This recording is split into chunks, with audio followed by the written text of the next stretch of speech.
d'une manière générale, finalement, le problème de l'activité physique dans les maladies obstructives bronchiques, il faut s'apercevoir tout de suite. Et quand on parle d'asthme et de BPCO, en effet, on est dans la maladie obstructive, et puis on sait bien que dès que ces patients vont se mettre à faire de l'activité physique, il va y avoir un essoufflement qui est en fait un des signes cardinaux, bien sûr, de ces maladies. Donc, la majorité, comme vous le savez, vont s'arrêter assez vite. Et finalement, on va essayer de voir que c'est pas du tout une bonne idée et que maintenir une activité physique est extrêmement important. On les met les deux ensemble, maladie obstructive bronchique. Cependant, il y a une grande différence entre les deux. Il y a soit une limitation des flux aériens, mais dans l'asthme, c'est une maladie fonctionnelle, ce qui fait que la fonction intercrétique est normale, il n'y a pas de destruction, et il y a un déclenchement des crises à l'effort. Et donc, une des grandes questions, ça va être est-ce qu'on peut faire du sport? Quelles précautions faut-il faire? Est-ce que tous les sports sont accessibles aux patients asthmatiques? Dans la BPCO, la situation est un peu différente. La fonction est altérée, et donc, comme on le sait, l'essoufflement à l'effort est un des signes cardinaux de la BPCO. Et sur cette limitation, bien sûr, on va être limité dans les activités physiques.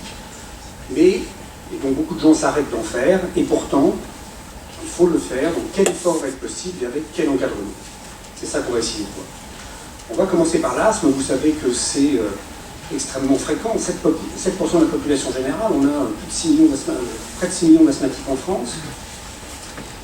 Et ce qu'il faut savoir, c'est que 80% des asthmatiques vont avoir une symptomatologie à l'effort. L'effort est un facteur déclenchant de crise complètement habituel.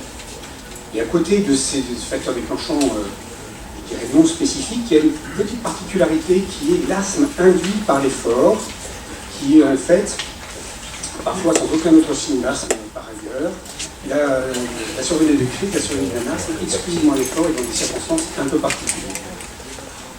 La première question qu'on peut se poser quand on prend en charge les asthmatiques, c'est que si on leur conseille de faire des efforts, est-ce qu'ils vont pouvoir avoir une performance équivalente? Quand on prend des asthmatiques tout venant qui n'ont pas d'activité sportive, on s'aperçoit que leur tolérance à l'effort est diminuée. Ils ont une diminution de la VO2 max, une diminution de la puissance maximale aérobie, une augmentation de l'hyperventilation à l'effort, ce qui a priori les rend moins aptes, on va dire, à la réalisation de ces efforts. Cependant, on s'aperçoit très rapidement que cette inadaptation à l'effort, c'est la conséquence d'un certain nombre de choses.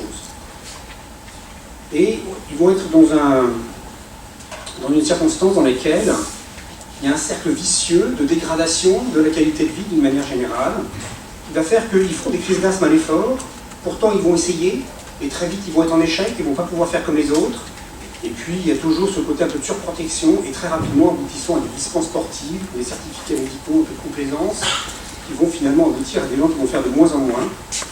Et bien ça va aboutir à des choses supplémentaires que l'asthme, c'est-à-dire le déconditionnement, qui va s'installer très rapidement, et puis progressivement, ils vont être capables de faire de moins en moins, l'isolement social, ils ne courent pas assez vite, on ne le veut pas dans l'équipe, la stigmatisation, ils arrêtent complètement la pratique sportive, ils vont plutôt s'aggraver sur leur maladie, et la perte de confiance, et tout ça aboutit à une altération franche de la qualité de vie.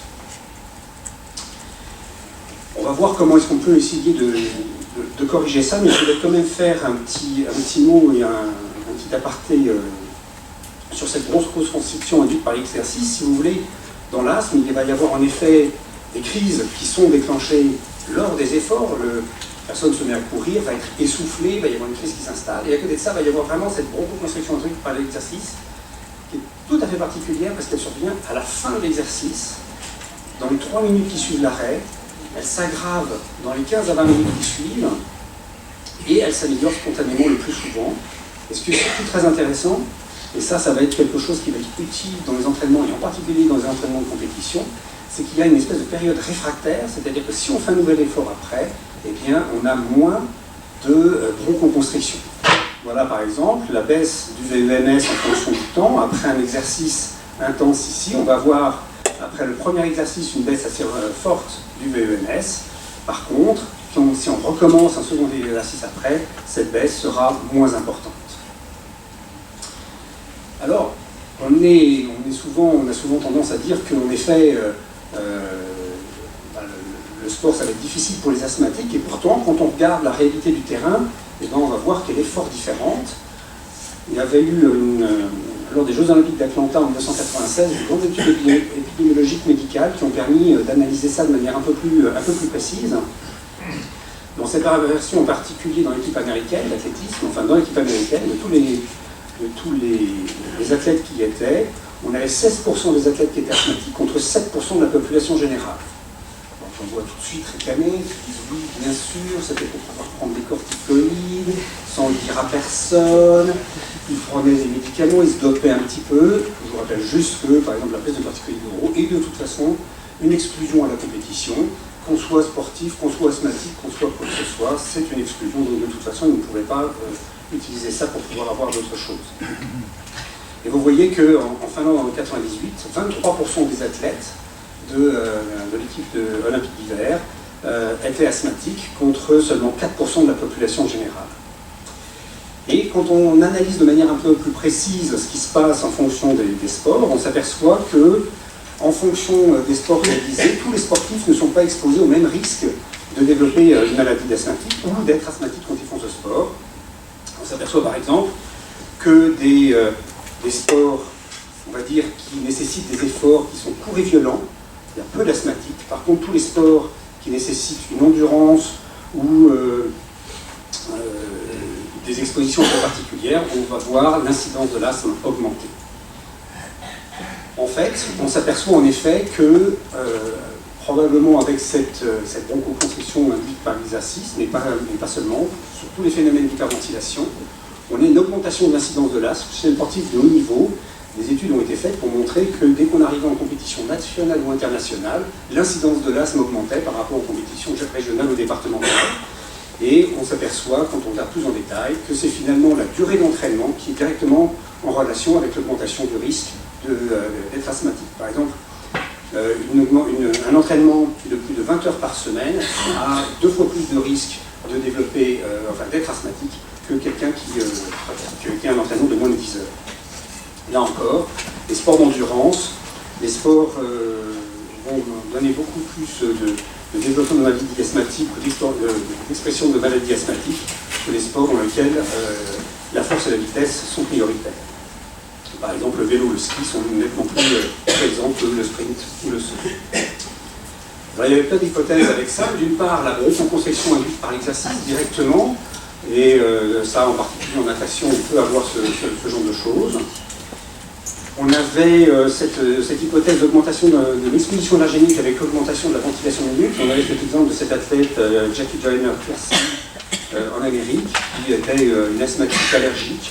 Et c'est sûr qu'en athlétisme, en particulier dans les compétitions du printemps, elle courait avec un masque pour éviter ces allergènes. Ou dans les pays anglo-saxons, l'autre hypothèse, c'est que dès qu'on est asthmatique, à la différence des pays de la France, c'est que dès qu'on est asthmatique, on incite à faire du sport, on met très tôt les enfants à faire du sport en leur disant le sport va développer tes capacités d'endurance, va contrôler ta respiration. Et plein de jeunes se sont mis à faire du sport. Et en fait, il y avait probablement plus d'asthmatiques qui se mettaient à faire du sport que les autres. Et c'était l'exemple, par exemple, de Dan Fraser, qui était une Australienne, là aussi championne de natation, et qui a pu devenir championne internationale malgré son asthme. Et est-ce que les performances dans ces cas-là, quand on s'entraîne, sont différentes? Je vous ai juste donné quelques exemples, mais vous voyez qu'on a des sportifs de très haut niveau qui peuvent être asthmatiques. Vous connaissez bien sûr Alain Bernard en natation. On connaît peut-être moins Michael Indurain, on connaît aussi beaucoup, et il avait fait un blog justement sur son asthme et son allergie. Abdoulaye Fadiga, on le connaît probablement moins, mais il était champion du monde de boxe thaï, et là aussi il a été mis par sa mère à faire du sport très tôt parce que justement il était asthmatique. Et un qui est assez impressionnant, qui s'appelle Rich Wilson, qui est un des vétérans du Vendée Globe. Il y a quand même peu de gens qui font le tour du monde à la voile, et lui faisait le tour du monde à la voile, a terminé le Vendée Globe, je crois que c'était il y a 3 ans, avec un asthme en plus assez sévère, et qui a pu être bien contrôlé. Il avait ses coachs sportifs, et pour la petite histoire, il s'est même pris un coup de baume, il a terminé le Vendée Globe, il a terminé par rapport à tous ceux qui ont abandonné, avec des côtes cassées. Comme quoi, on peut quand même le faire, et avec des performances impressionnantes. Alors, quand on fait le problème chez le sportif de faire ça, c'est un petit peu le diagnostic avec l'essoufflement qui peut survenir lors des efforts. Quand on est asthmatique, bien sûr, même chose, on est plus ou moins contrôlé de base, et quand on va faire un effort, quels vont être les symptômes qui vont survenir? L'essoufflement, parfois, n'est pas suffisant, et on va le voir dans un instant. Par contre, la toux ou les sifflements, eux, sont plus en faveur de la survenue d'une crise d'asthme lors de l'effort. Et ce qui va être important, c'est mettre en évidence l'hyperréactivité bronchique, surtout lors de l'effort. Alors bien sûr, l'hyperréactivité bronchique, quand on a affaire à un sportif de haut niveau qui est essoufflé, le fait d'avoir une hyperréactivité bronchique orientée vers l'asthme. Quand on a affaire à un asthmatique qui est essoufflé lors de l'effort, il faut montrer qu'il y a une variation de sa fonction respiratoire lors de l'effort pour pouvoir dire, en effet, son essoufflement est plus lié à une bronchoconstriction qu'à d'autres phénomènes, et en particulier ceux dont je vous parlais tout à l'heure, le décongestionnement musculaire. Il y a plusieurs façons de faire. Des choses très simples, comme le test d'effort en extérieur, dites conditions normales, pendant 6 minutes, on fait des tours de stade ou des choses de ce genre.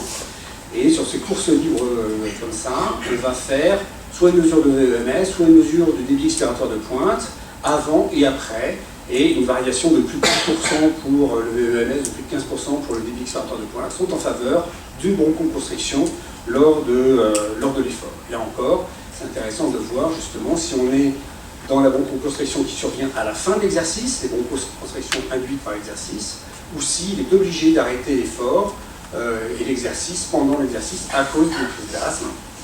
Avec la diminution, les traitements et les prises en charge vont être un petit peu différents. Et puis quand on veut être un peu plus précis, on peut faire quelque chose de plus reproductible.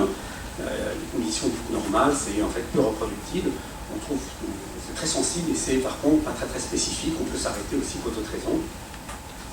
Et par contre, en laboratoire, les épreuves d'effort sur tapis roulant, là cette fois-ci, sont beaucoup plus reproductibles, beaucoup plus spécifiques, et une variation du VEMS de plus de 10%, plus de 15% chez l'enfant, qui dit qu'il y a en effet une crise d'asthme à l'effort et on pourra la prendre en charge.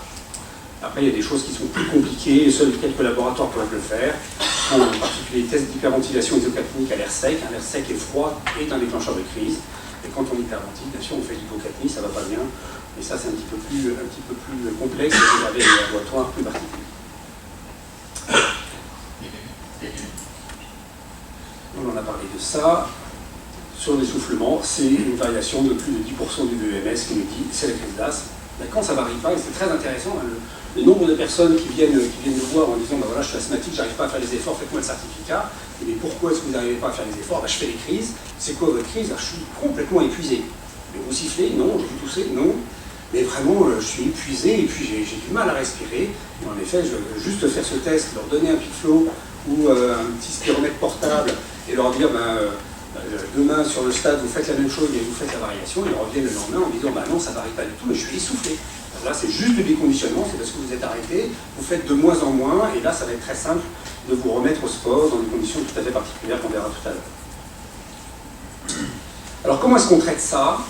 En fait, il y a une première chose qui est très simple, c'est qu'on traite correctement les patients qui ont des symptômes à l'effort, déjà si alors là, asthme est contrôlé. On s'aperçoit dans les consultations où on vient nous voir parce que les patients veulent faire du sport mais ils sont essoufflés, ils font des crises quand ils font du sport, que dans la majorité des cas, la grande majorité des cas, leur asthme n'est pas contrôlé de base. Ils minimisent, c'est le quotidien, ils toussent un peu, ils sont un peu essoufflés, c'est pas très grave, mais par contre quand ils veulent aller faire un match de foot, là ils sont limités et donc c'est difficile.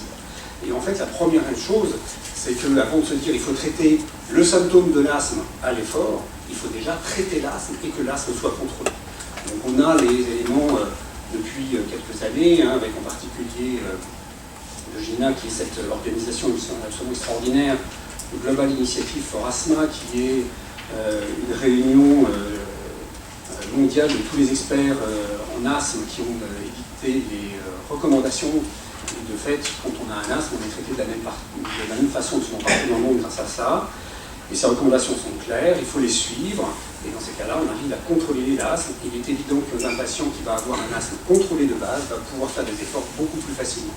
Et on sait actuellement que la grande majorité des patients asthmatiques sont sous-traités, parce que sous-diagnostiqués ou sous-évalués de leur gravité.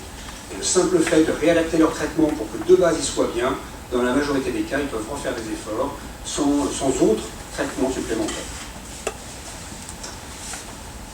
Et puis, les choses qui sont importantes, à côté de ces traitements, on va revoir les traitements spécifiquement pour l'asthme d'effort, c'est aussi toutes ces mesures non médicamenteuses. Qu'est-ce qu'on va pouvoir faire? Qu'est-ce qu'on va pouvoir leur dire pour pouvoir améliorer leur performance et leur permettre de faire de l'effort.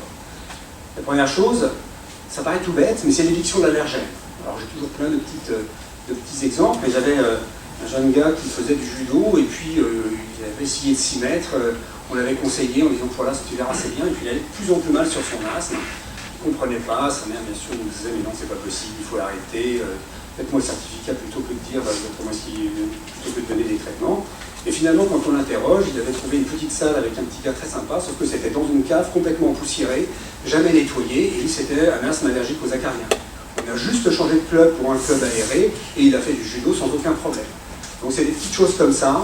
J'avais aussi un champion de VTT qui était en train de s'arrêter, et sa première compétition à chaque fois, c'était au printemps à Marseille, et il était allergique au cyprès. Donc il a suffi qu'il change sa première compétition et qu'il la fasse dans le Nord, et il a pu faire ses compétitions sans problème. Donc ces petites choses sur les calendriers polémiques, c'est utile. La deuxième chose fondamentale, c'est bien sûr l'arrêt du tabac. À partir du moment où on est mal contrôlé, c'est vrai pour l'asthme, bien sûr quand on met pas d'effort, c'est encore plus vrai, et ça c'est une incitation permanente. Le tabac reste malheureusement un toxique pulmonaire qui va décompenser la totalité des choses, que ce soit BPCO ou asthme.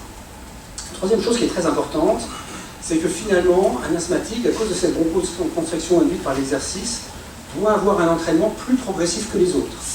C'est-à-dire que s'il fait ses 2 minutes d'entraînement vite fait avant de se mettre directement à faire son match de basket ou quoi que ce soit, ça ne va pas aller.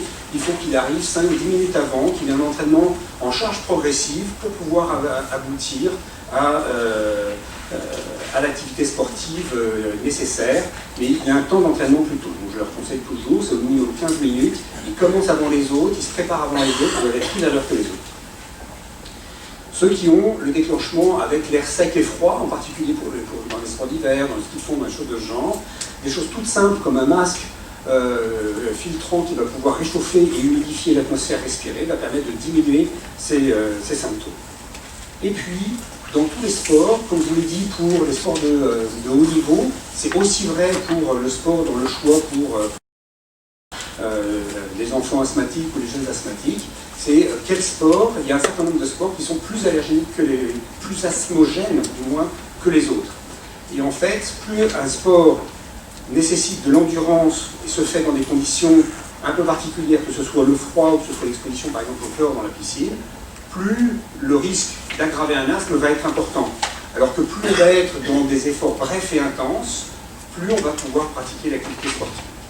Un exemple avec deux jeunes asthmatiques qui sont devenus finalement champions, l'un régional et l'autre qui est actuellement footballeur en division professionnelle. Et en fait, ils ont adapté un style de jeu. Il y en avait une tennisman qui avait un asthme assez sévère, elle a fait beaucoup de sports comme ça. Son style de jeu, c'est qu'elle doit gagner en 3 coups. Au-delà de 3 coups, elle déclenche une crise. Et donc, elle a une agressivité sur monter au filet, voler, tout ça, et elle est devenue championne sur adapter son style par rapport à sa maladie, parce qu'elle ne peut faire quelque chose que sur des efforts brefs et intenses. Et si c'est une endurance de fond de cours, dans ces cas-là, elle a plus de mal.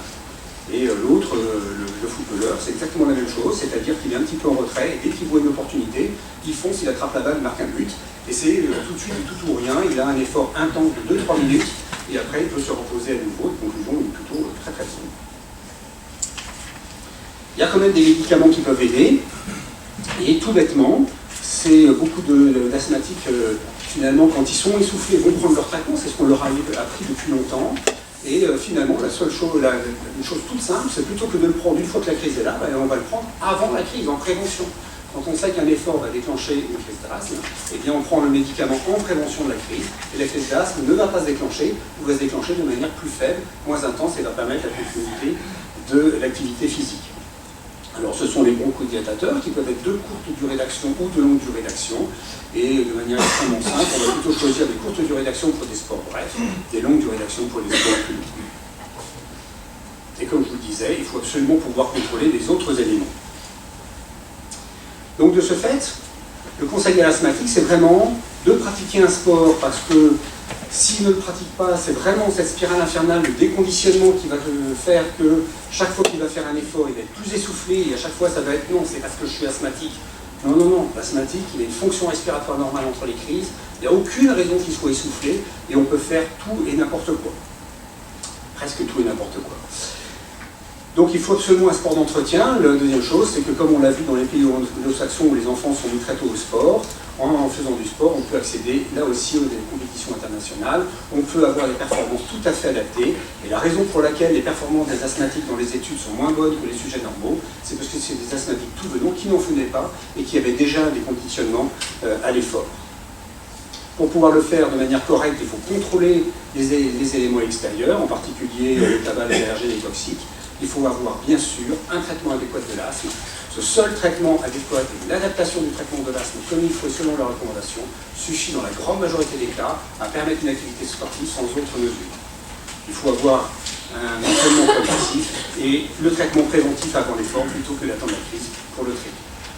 Donc vous voyez avec ça que tout asthmatique peut faire du sport sans problème et surtout avec une amélioration de sa qualité de vie. Qu'en est-il pour la BPCO? Pour la BPCO, c'est un peu différent, parce que là, pour le coup, il y a une limitation à l'effort. C'est vraiment un des signes cardinaux de la BPCO, c'est d'avoir un essoufflement à l'effort, ce qui fait qu'il y a une limitation fixée des flux ventilatoires, il y a une destruction au niveau des bronches. De ce fait, comme pour l'asthme, il y a une tolérance à l'effort diminuée, avec une diminution de la VO2 masse, une diminution de la puissance maximale aérobie, et diminution des capacités à l'effort. Alors, qu'est-ce qui va corréler la tolérance à l'effort chez le patient qui a une BPCO? La première chose, c'est le VEMS, le volume expiré maximal par seconde. Hein, vous savez, c'est l'élément pronostique le plus important de la BPCO. Et bien sûr, plus il va être altéré, plus la limitation à l'effort va être importante. Hein, on utilise à peine un tiers de son poumon à l'état de base. On recrute à l'effort. C'est évident que quand on a une limitation, eh bien, les signes vont apparaître pour des efforts de plus en plus faibles pour aboutir à la fin, au stade d'insuffisance respiratoire, à un essoufflement au repos. Il y a une hyperinflation de repos et quand on hyperventile, en fait, on augmente cette distension thoracique qui retentit sur l'effort. Il y a l'hypoxie, il y a l'hypercapnie. Et puis, ce qu'il faut savoir, c'est que la BPCO n'est pas qu'une maladie pulmonaire, c'est une maladie générale. Il y a très souvent une dénutrition et il y a aussi très souvent une amyotrophie, un déconditionnement musculaire qui s'installe précocement. Donc quand on fait une exploration avant d'inciter un BPCO à faire de l'exercice, on verra dans quelles conditions. Il faut bien sûr avoir des épreuves fonctionnelles respiratoires. On ne peut pas remettre un BPCO à faire de l'exercice sans avoir une mesure de sa fonction respiratoire. C'est un élément pronostique qui est majeur et ça va adapter son traitement. Il faut absolument aussi avoir une gazométrie artérielle pour savoir s'il est hypoxique de base. S'il y a déjà une hypoxie qui s'est installée de base, il est évident que l'effort va s'aggraver. Si on ne la corrige pas, ça va très mal se passer. Un des éléments les plus simples pour le faire, c'est le test de marche en 6 minutes, qui est quelque chose de reproductible pour le pronostic des BPCO, et on voit immédiatement s'il y a une désaturation à l'effort. Si c'est le cas, les efforts devront être faits avec une supplémentation en oxygène. Et puis, la chose absolument fondamentale, c'est une exploration cardiaque. Plus d'un tiers des patients qui ont une BPCO vont développer une maladie cardiovasculaire sévère, donc qui est le décès, et d'une part parce que c'est les mêmes facteurs de risque, d'autre part parce que la BPCO est une maladie inflammatoire générale qui va pouvoir entraîner des maladies cardiovasculaires par elle-même. Donc il faut absolument détecter ces maladies avant de remettre un patient qui a une BPCO à un exercice physique. Et donc avec tout ça, est-ce que finalement il peut faire ou pas de l'effort? On va en reparler je crois tout à l'heure. Mais oui, bien sûr, au contraire, là encore, dès qu'on est dans une situation où il y a un déconditionnement, c'est toujours le même cercle vicieux, je vous l'ai fait pour l'asthme tout à l'heure, on peut le faire sur la BPCO, sur toutes les maladies respiratoires de ce type. On fait de l'effort, on est essoufflé, on est en échec, alors on ne le fait pas, on le fait moins, le faisant moins, les muscles s'amyotrophient très vite, on est encore plus en déconditionnement, quand on réessaye éventuellement, c'est encore plus. Même si la fonction respiratoire ne s'est pas aggravée entre-temps. D'accord? Et là, on fait de moins en moins de choses. Et donc, en effet, il faut absolument lutter contre ça pour redonner une activité physique régulière et limiter ce facteur de limitation qui est musculaire et cardiaque, et pour pouvoir maintenir les patients en forme. Donc, cette réhabilitation à l'effort, c'est une recommandation forte. Il faut savoir qu'il y a plein de médicaments qui apparaissent dans la BPCO. Il n'y a qu'un seul traitement qui montre une efficacité en termes de fonction respiratoire, en termes de qualité de vie, en termes de survie, c'est la réhabilitation respiratoire. Tous les autres traitements, c'est facile à prescrire et c'est beaucoup moins efficace que la réhabilitation respiratoire. C'est la seule chose qui devrait être donnée à tous les patients qui ont une BPCO symptomatique avec une dyspnée d'effort. Elle se fait après une épreuve d'effort cardio-thoracique. Il faut qu'on ait une VO2 max. On va déterminer le seuil anaérobie qui va être ce seuil à partir duquel en fait, le corps ne peut plus travailler avec l'oxygène. Et on va toujours travailler en deçà de ce seuil, généralement en dessous de 60% de ce seuil, pour justement ne jamais arriver dans une zone de dangerosité. Et puis surtout, cette épreuve va aussi permettre de vérifier qu'il n'y a pas d'anomalie cardiaque. Si on se remet à faire de l'effort alors qu'on est hypoxique et qu'on ne l'a pas vu et qu'il y a une cardiopathie en plus, là, on court à la catastrophe. On peut avoir des traitements médicamenteux, mais là, pour le coup, ça marche beaucoup moins que chez l'asthme. C'est pas quelque chose, c'est pas une bronchoconstriction qui existe. Dans la BPCO, on peut avoir un traitement bronchodilatateur, mais ils sont peu réversibles généralement.